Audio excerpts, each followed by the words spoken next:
حضور نبی رحمت صلی اللہ علیہ وآلہ وسلم نے ارشاد فرمایا، اے جوانوں کے گروہ، تم میں سے جو کوئی نکاح کرنے کی استطاعت رکھتا ہے وہ دیر نہ کرے، بہت جلد نکاح کر لے۔ یہ نظر کا اور پارسائی کا محافظ ہے، اور اگر تم میں سے کسی کو نکاح کرنے کی فی الحال توفیق نہیں ہے، اس کی استطاعت مالیہ میسر نہیں ہے، تو پھر وہ کثرت کے ساتھ روزے رکھے، کیونکہ روزے نفسانی خواہشات کو توڑتے ہیں، آرزوؤں کو ختم کرتے ہیں۔ تو بھوک جو ہے وہ خواہشات نفسانیہ کے ختم کرنے کا ایک مؤثر ذریعہ ہے۔ تو ہمیں صبح سے لے کر شام تک بھوک اور پیاس گوارا کروائی جاتی ہے، یہ مشق کروائی جاتی ہے تاکہ ہمارا نفس کمزور ہو۔ دوسری بات، نفس کی کمزوری کا سبب ہماری گفتگو کا کم ہونا ہے اور خاموشی ہے، چونکہ ہمارے جتنے بھی گناہ ہیں ان میں سب سے زیادہ گناہ ہماری زبان کرتی ہے۔ ہمارے پاؤں بھی گناہ کرتے ہیں، برائی کی جگہ پہ چل کے جاتے ہیں، ہمارے ہاتھ بھی گناہ کر لیتے ہیں، کسی پہ ظلم جبر کرتے ہیں، ہمارے کان بھی گناہ کرتے ہیں کہ نغمے اور گیت سن لیتے ہیں، ہماری آنکھیں بھی گناہ کرتی ہیں کہ غیر محرم کو شہوات سے دیکھ لیتی ہیں، ہمارا دماغ اور سوچیں بھی بدکاری کر لیتی ہیں، ہمارے خیال بھی ناپاکیزہ ہو جاتے ہیں۔ لیکن سب سے زیادہ گناہ ہمارے بدن میں ہمارے جسم کا جو حصہ کرتا ہے وہ ہماری زبان ہے۔ ہاتھوں کے گناہ بھی محدود ہیں، کانوں کے گناہ بھی محدود ہیں،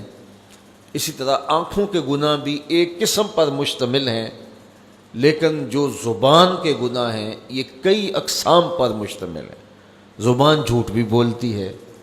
زبان غیبت بھی کرتی ہے، زبان بہتان بھی لگاتی ہے،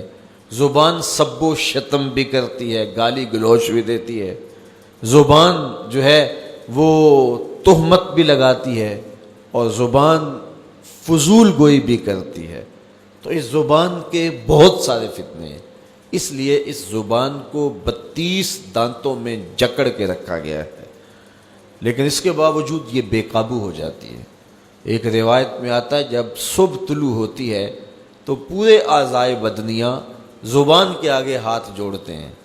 اور اس کو کہتے ہیں کہ تو جو ہے وہ خاموش رہنا، تیری وجہ سے پورا بدن فتنے کا شکار ہوتا ہے۔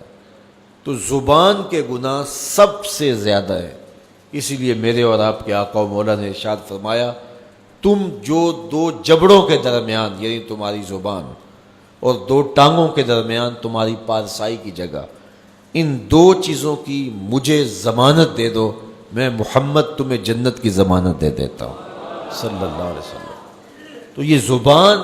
بہت زیادہ گناہ جو ہیں وہ انسان کی زبان کے ہیں، اس لیے روزے کے اندر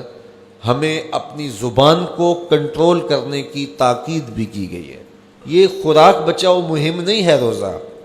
کہ اس سے تم نے کوئی بچت کرنی ہے، بلکہ اس سے بھی نفس کشی کے لیے ماحول پیدا کیا گیا ہے۔ تو اگر پیٹ نے روزہ رکھا ہے تو زبان رکھتی نہیں ہے، تو پھر صرف پیٹ کا روزہ ہوا اور زبان کا روزہ ہی نہ ہوا، اور زیادہ گناہ جو ہیں وہ پیٹ کے نہیں ہیں، زیادہ گناہ زبان کے ہیں۔ اور اگر کوئی شخص حلال کردہ چیزیں رب کی